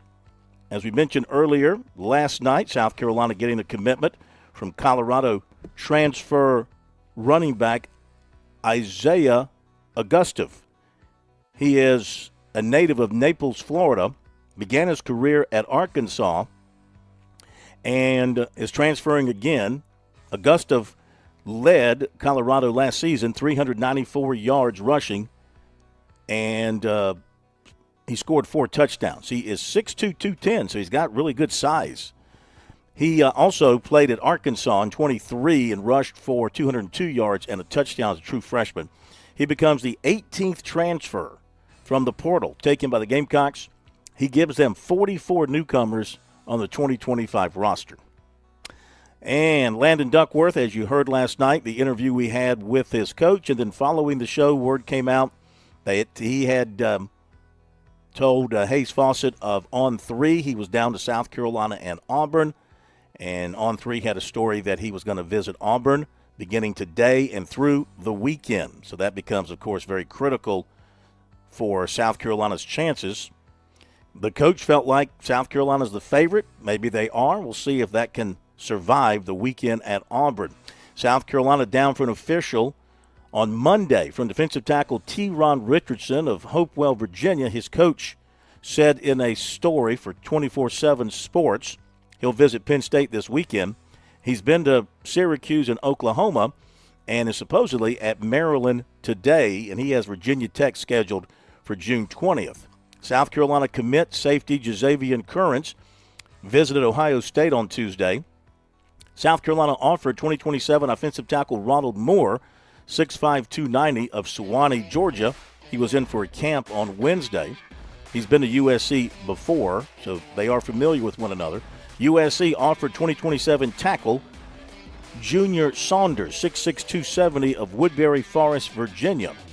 2027 offensive tackle Jordan Agbagnama, 6'4", 290 of Loganville, Georgia. He camped at South Carolina on Wednesday. That's recruiting for now, and we'll be back. On Point Weather is made possible by our friends at Palmetto Citizens Federal Credit Union on 107 The Point. Here's your Thursday evening forecast. A few storms could linger into the night, then mostly cloudy with a low around 70. Friday brings more scattered storms, mainly by the afternoon. Rain chance holds at 50% with a high near 86. Saturday will be warm as well, with a mix of sun and storms at a high near 89. I'm Cal Moss with your On Point local weather. Hey y'all, it's Ted from Flight Deck Restaurant. We're introducing the Wing and a Prayer Wednesday Special. Purchase an order of wings and a drink and get a free gift card for the arcade. We have some of the most mouth-watering jumbo wings like flamethrower hot wings, barbecue wings, teriyaki wings, honey mustard wings, terry hot wings. You can get a half dozen for $9.95 or a dozen for $18.95. Served with celery and choice of dressing. So come join us at Flight Deck Restaurant to enjoy some great jumbo wings and lots of fun in our new and improved arcade. And we at Flight Deck Restaurant thank y'all and God bless. With SRN News, I'm Keith Peters in Washington. Texas Governor Greg Abbott says he's ordered the deployment of more than 5,000 Texas National Guard troops across the state, along with more than 2,000 state police. Abbott said Thursday the troops and state police will help local law enforcement manage protests against President Trump and ongoing federal immigration raids. Abbott's statement does not detail where the Guard troops have been sent. The House has voted to cut about $9.4 billion in spending as President Trump's administration looks to follow through on the work done by the Department of Government Efficiency. The package narrowly passed Thursday targets foreign aid programs and the Corporation for Public Broadcasting, which provides money for National Public Radio and the Public Broadcasting Service. More details at srnnews.com. I bet you've heard us say this, you can't pick your power company. So how can you control your power bill? By partnering with Ken and his local team at Broker Solar. Ken, our power is not getting any cheaper. So every year there's typically a rate increase that happens, and the utilities claim that they want to keep up with their operating costs. Now, Broker Solar allows you to take control of that cost, own your power, create it, store it, and then use it when you need it. There's special solar financing that would take advantage of the tax credits. You can have several options on how long you'd like to pay off your solar system and how quick the return could be. No two homes are the same, so you work with homeowners, business owners to fit their needs based on how many solar panels they need and even where they want the panels to go. Most folks prefer it on the roof, but some don't. We frequently get asked about solar on the ground or even on a separate solar structure like a carport or a lean-to that comes off the house. Call Broker Solar. Call them now, 803-807-7417 or online, brokersolar.com. If you've never had genuine Wagyu or here for steaks and burgers, you don't know what you're missing. Time to order the best of the best from HandJCattle.com. These are local farmers in Saluda where tradition meets quality. The best quality beef and a discount for Point listeners. Enter keyword The Point as one word and get 10% off, plus free delivery in Lexington and Richland County orders of $50 or more. It's cooked in season over at HandJCattle.com. Are you looking for free checking and free savings? Dave Ramsey here, telling you to go see my friends at Palmetto Citizens Federal Credit Union. They're not a mega bank that's so big they lose the ability to treat you like a human being. At Palmetto Citizens, you're not just a number, you're a member. Join today at any of their 14 locations or at palmettocitizens.org. Federally insured by the NCUA. Hey, it's Jay with the Cigar Militia. When I stop by a cigar store, I always look for my go-to cigars and stock up a few of those, but I also look for something I've never tried before. Well, at the Cigar Militia, we specialize in a lot of small boutique cigar manufacturers. Come in and try a Don Kiki by Karen Berger or a Makaji by Ty Williams. We are the Cigar Militia at 1410 Colonial Life Boulevard. Help us out, stock up, and review some of our boutique brands. Want to hear my success story? I'm Fran Halloran, the money coach. I'm celebrating a decade of partnering with The Point. It's one of the best decisions I ever made. I've used the point to significantly grow my small business. It started with a meeting with Kevin Cohen. Do you own a small business? Are you on a limited budget? No problem. Reach out to Kev at 563-8558. Get a customized plan and start your journey to business growth with the point today. Success is one call away. Take the leap.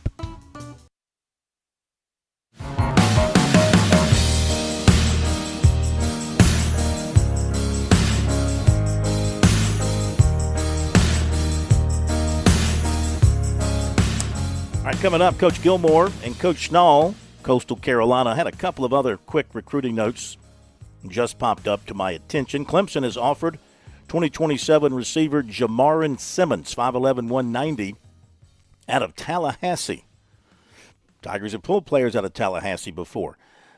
The son of Clemson offensive line coach Matt Luke's had a nice day. A defensive back, Harris Luke, who lives in Georgia, today picked up offers from Georgia, from Auburn, and from Ole Miss. South Carolina women, they're in the Final Four with 6'2" McKenna Wilichko from San Jose, California.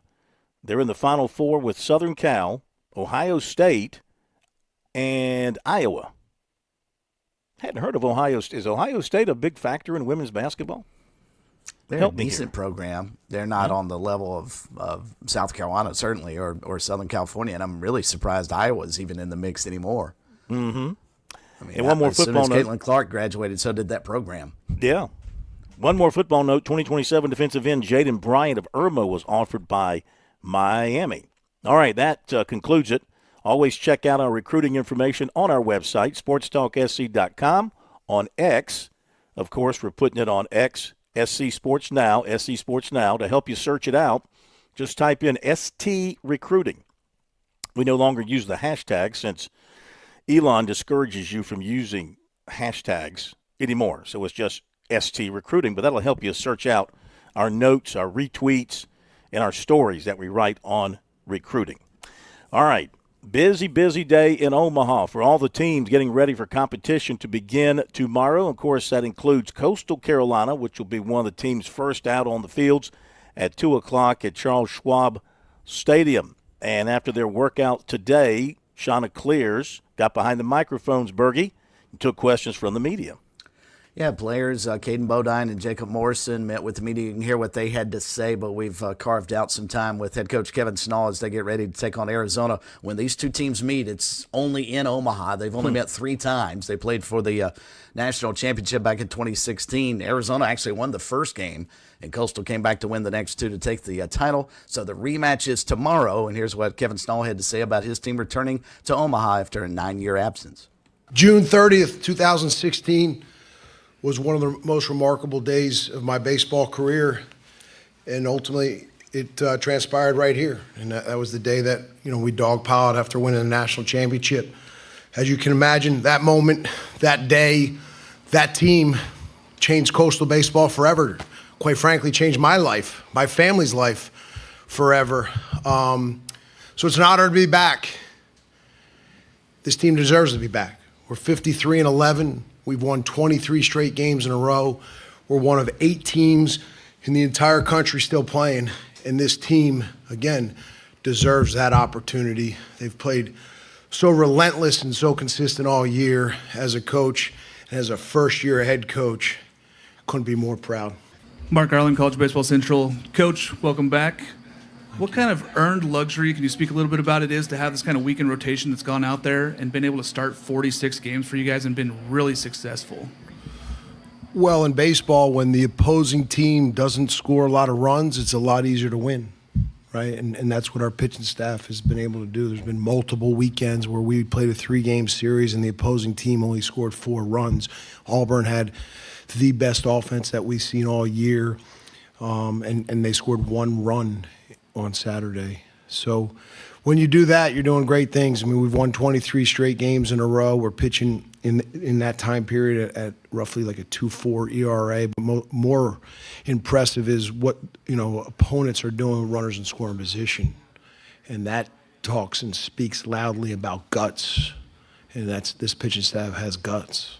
Eric Olson with the Associated Press. Kevin, last year at this time, so much conversation about how, with the ACC and SEC putting 4 teams in Omaha each, that it was a new era, that it was just going to be the highest investing power conference schools that would get to Omaha. And then now this year you got 6 conferences and an independent represented. So what happened? Great question. Why has Coastal been so successful for 25 years? Well, Gary Gilmore was able to teach us how to assemble a roster. It's not about putting together just the best players. You have to put together the best team. And sometimes money doesn't always buy that. Leif Skotnick with WorldBaseball.com. Kevin, you were here in 2016. You're back here again. What parallels do you see between the two teams or differences between the two teams? The Coastal teams? Well, the parallels are simple. Really good players, but they're selfless in everything they do. And when you bring together a talented group of people who have that same mindset, this can happen. Jacob Renner with Baseball America. What are the challenges with putting together a roster of this caliber in this era when you are battling tampering or whatever else goes on that can be prohibitive to being this successful? There are no challenges. Why would you want to leave Coastal Carolina University? One of the premier, most successful college baseball programs in the country. We've had one player since this portal era opened that left and didn't look us in the eye man to man and communicate it the right way. One player. Won't mention any names, but that player is no longer playing. Jason Patterson, Island CWS. Coach, what do you consider to be the trademarks of your program? And if folks are getting acquainted with you this week, what do you hope they take away from seeing Coastal Carolina play? Well, hopefully they take away that a team is relentless in everything they do. They're selfless in everything they do. We have embraced and own it leadership philosophy this year, which was highly influenced and impacted from our former football coach, Joe Moglia, who's an icon here in Omaha, Nebraska. Coach's band mentality, which is be a man, really inspired us. And one of our former players, Adam Rice, who's a very successful entrepreneur, him and I sat down and talked a lot about it. And again, what is own it? Well, for us, it's how we win, how we lose. It's a mentality, it's a culture, it's a commitment to personal responsibility and accountability, and this team has absolutely embraced that. Hey, this is Michael Lev with the Arizona Daily Star in Tucson. Hey, Coach, a two-part question for you. Number one, when you saw that it was Coastal Carolina against Arizona, what was your reaction to that? And then the second question is, what stands out to you the most about this Arizona team that you're facing on Friday? Well, nothing stood out to me about playing Arizona outside that they're a really good team. What does this Arizona team look like? I mean, the first 3 hitters look like they're as good as hitters in the country. They get on base, they slug. The shortstop has 70-plus RBIs. It's a very dangerous lineup that is playing really well at the right time. Okay, there you go. Kevin Schnall, head coach at Coastal Carolina, the head man of the present, looking to win a national championship in his first season as head coach. The head coach of the past, who won the national championship with the help of Kevin Schnall and others back in 2016, joins us now live from Omaha. Oh, yeah, he wasn't going to miss this. Let's welcome back to Sports Talk Coach Gary Gilmore. How are you, sir? Phil, I'm doing great. How about yourself? We're doing fine. We got to ask you, of course, how you feeling these days? Oh, I'm feeling great and feeling a lot better now that the Chanticleers are here. This isn't – well, how are you feeling about this CWS? Do you still feel kind of the tension and the pressure, or are you letting yourself be more like a fan and just kind of chilling? Man, I ain't got one bit of tension at all, brother. I'm going to tell you that right now. Not compared to what it was like when you were here. So, it's been great to see what Kevin and Schill and Coach Williams and all have done with this group of guys. I mean, they've done an amazing job. I sent a note to the alumni the other day that, I thought honestly that watching them develop over the years, and it may be the team that's come the furthest and everything that has gone on or whatever. And so I think they've done an amazing job as a group of coaches and staff guys. It's to watch that, especially that position player club. The pitching Matt's done amazing from day one, but watching that position player club, I mean, it had to grow a lot. It lost 3 draft picks from last year that are really, really good players, and they had to figure out how to kind of reinvent themselves to a certain degree. And I feel like they've done an amazing job with all that. I tell you, Kevin Schnall, I'm sure you see a lot of him as he was as a player, now as a head coach. And one thing that's impressed me, because now, of course, in the postseason, he's more visible. His words carry weight. He is not backing up to any questions about, Coastal Carolina being overlooked or a Cinderella or a mid-major. I mean, he likes to really pound that drum that, look, Coastal Carolina's been really good for a long, long time. Don't look at us like we're some newcomer to this high-level pressurized situation that they're in Omaha. Yeah, it's I always chuckle about it, guys. I mean, we've had many conversations about this over the years. I mean, it's very interesting how people, even today, want to look at us as in the sport of baseball as a mid-major because of the size of the school and the level of maybe football or whatever, so to speak, in regards to being a power program in that sport or whatever at this point nationally. But you look at what we've done.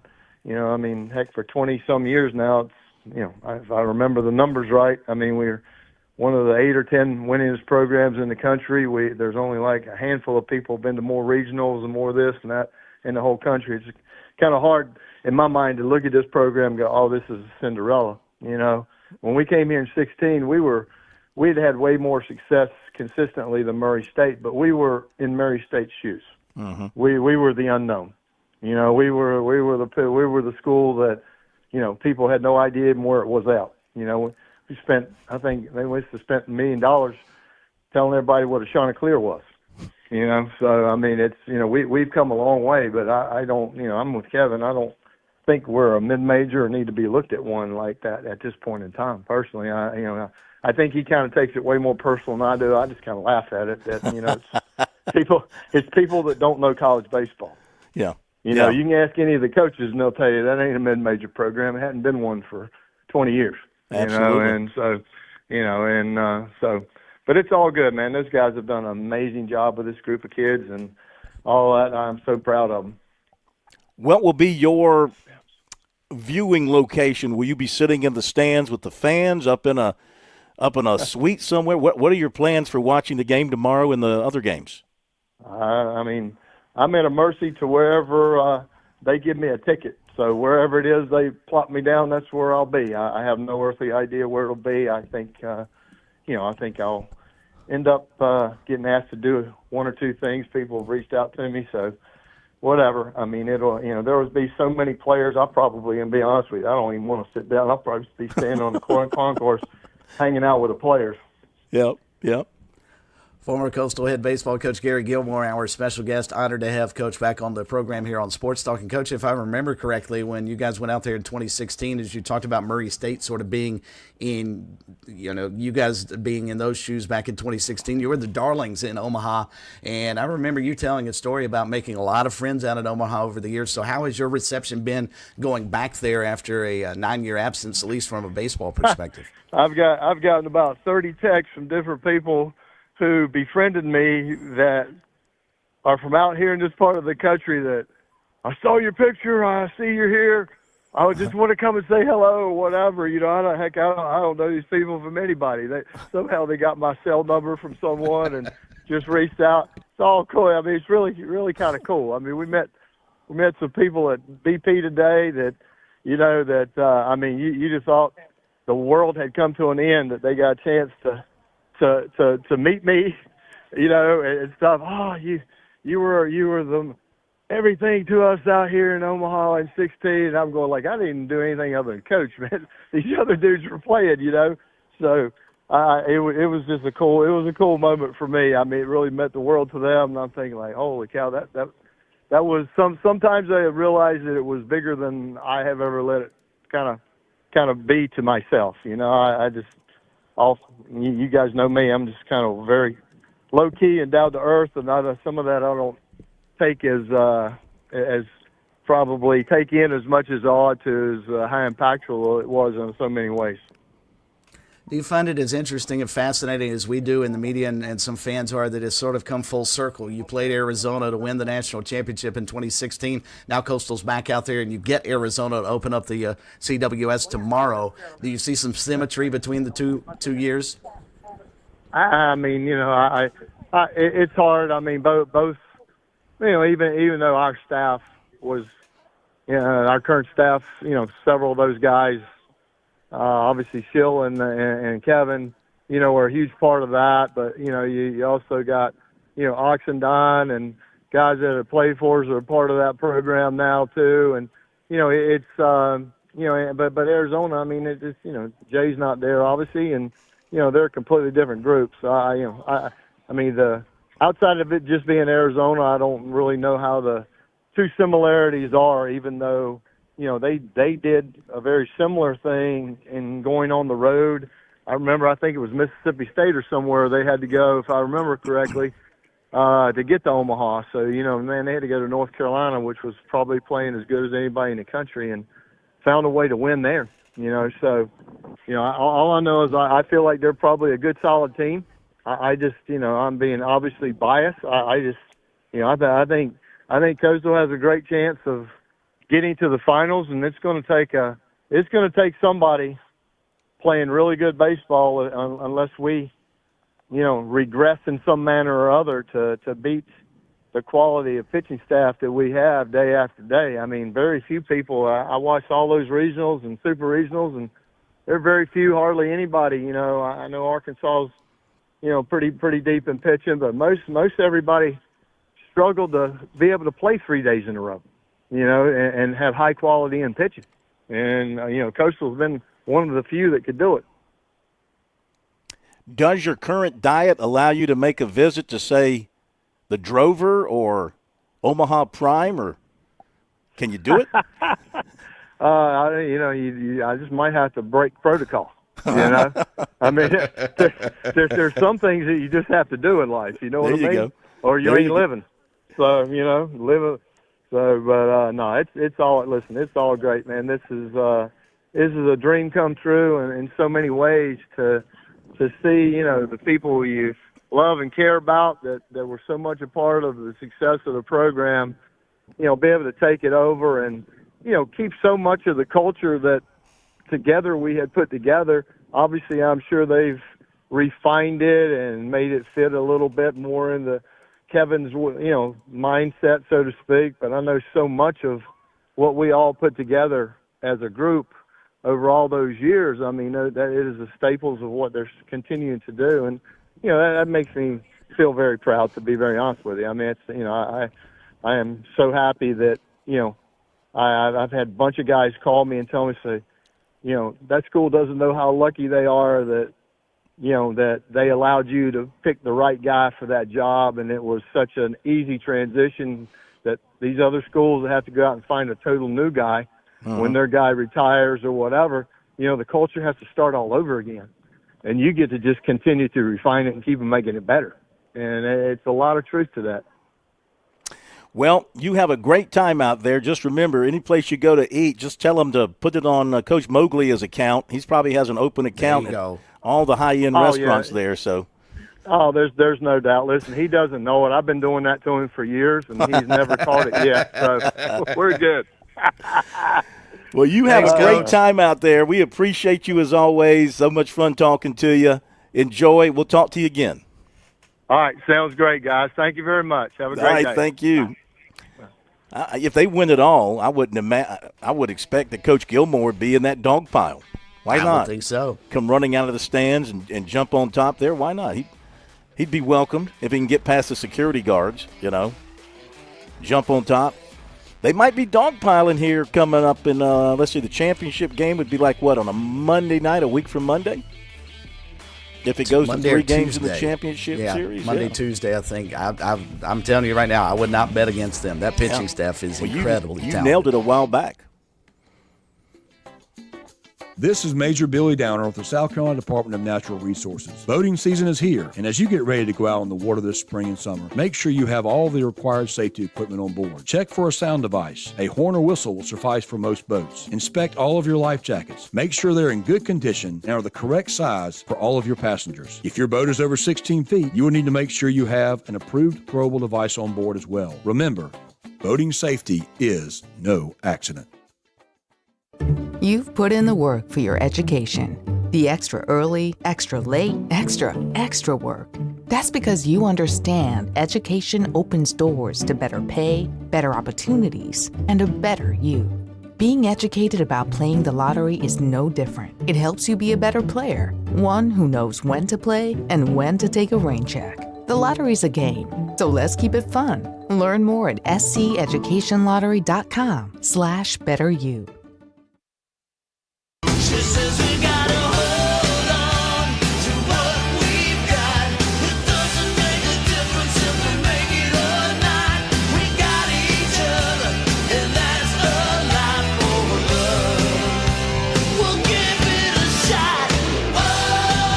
All right, thanks again to Coach Gilmore for joining us here tonight on Sports Talk. Let me hit up a few other what I consider to be top stories today that we haven't had a chance to touch on that are kind of important. Looks like Denny Hamlin's going to miss the race in Mexico City. Mm-hmm. He'll apply for a waiver to maintain his status for the playoffs. Ryan Truex will replace him. This is related to did the baby come? I Is think that the so. deal? I think they fed the baby here the last day or so. So, yeah. Okay. Little NIL stuff. We're not going to do the full NIL as the NIL churns tonight, too short on time, but some notes. Congressmen from Tennessee, Utah, and California have introduced the NCAA Accountability Act from Ross Dellinger. Of the many concepts, this bill would authorize the Department of Justice to fine the NCAA up to $15 million for violating the provisions and remove members from the Board of Governors. Okay. Wow. Congress getting involved. Allen University's named Douglas Whitler as your new men's basketball coach. He's won 3 regular season titles coaching in the SIAC. South Carolina baseball commitment Patrick Evans of Flodar. Can I call him Flodar? Let's call him Flodar. Named first-team junior college All-American. So they're picking up a good one there. Got to mention this. Gamecocks put out a video today. Interesting. You know, we talk about how schools love to hype themselves on social media. They put out a video under Gamecock Athletics entitled, They Created the Monster, Now It's Our Time to Feed It. They created the monster, now it's our time to feed it, highlighting video clips of various Gamecock athletic teams. Would you consider Gamecock Athletics to be a monster? I'm just wondering. From a standpoint of how much it takes to run that, yes. And that's exactly what this is aimed at. It's aimed at all their fans' wallets. You want Created to the monster. See, I take it as, when you say created the monsters, you know, that means like ultra successful, winning a lot of national championships, that kind of monster. I think that would qualify for them. In certain pockets within that athletic department, and women's basketball is a monster. There's no question. Correct. Baseball used to be a monster. There's no question. But no, I think overall, this is, hey, if we're going to continue to play in the big boy league, we got to continue to feed the beast. And the only way to do so is with your wallet. You're not a monster in college athletics in the Southeast unless you're winning football championships. Mm-hmm. I mean, you can win women's basketball championships and softball regionals, and you got to win football championships. I mean, that's just the bottom line. You got to win football championships to be considered a quote-unquote monster. One NCAA men's basketball Final Four in your history doesn't correlate to being a monster. I'm sorry. Winning 9 football games is nice, competitive, but you got to win big-time bowl games and championships to be considered a monster my definition of a monster, if you want to ask me. Let's see, what else? The SEC's William King told lawmakers that officials are planning to create a database of athlete earnings that will be accessible to the players, schools, and agents, giving them not specific details, but an average of compensation by position and conference. See how that develops moving forward. And that'll do it for us. We'll see you tomorrow night here on Sports Talk.